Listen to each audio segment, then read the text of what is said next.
ગીર સોમનાથ જિલ્લામાં વેરાવળ નજીક ચમોડા મલોઠા રોડ પર એક દીપડાએ જાહેર માર્ગ પર ગાયનું મારણ કર્યું હતું.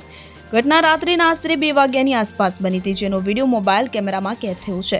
હાલ સોશિયલ મીડિયા પર વાયરલ થઈ રહ્યો છે.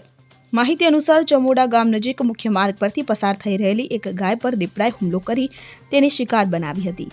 સમયે ત્યાંથી પસાર થઈ રહેલા એક કાર ચાલકે આ દ્રશ્યો જોયા હતા અને પોતાના મોબાઈલમાં રેકોર્ડ કર્યા હતા. સામાન્ય રીતે જાહેર માર્ગો પર સિંહોના શિકારના દ્રશ્યો જોવા મળે છે, પરંતુ દીપડો અત્યંત ચંચળ અને શાંત સ્વભાવનો હોવાથી ખુલ્લા માર્ગ પર આ રીતે શિકાર કરતો જોવા મળવો દુર્લભ છે. આ ઘટનાએ વન્યજીવ પ્રેમીઓ અને સ્થાનિકોમાં ચર્ચા જગાવી છે. વેરાવળના ગ્રામ્ય વિસ્તારોમાં છેલ્લા કેટલાય સમયથી દીપડા સહિતના વન્ય પ્રાણીઓની અવરજવર વધી હોવાનું મનાય છે.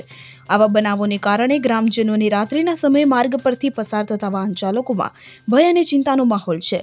સ્થાનિકોએ વન વિભાગને આ વિસ્તારમાં પેટ્રોલિંગ વધારવા અને વન્ય પ્રાણીઓને માનવ વસાવટ વાળા વિસ્તારોમાં પ્રવેશતા અટકાવવા માટે અસરકારક પગલાં લેવા માંગ કરી છે, જેથી ભવિષ્યમાં કોઈ અનિચ્છનીય ઘટના કે માનવહાનિ ટાળી શકાય. Bureau report CN24 news. હવે જુઓ દેશ દુનિયાની તમામ ખબરો તમારી આંગળીના ટેરવે. ઉઠાવો મોબાઈલ અને Google Play Store પરથી ડાઉનલોડ કરો અમારી CN24 ન્યૂઝ મોબાઈલ એપ.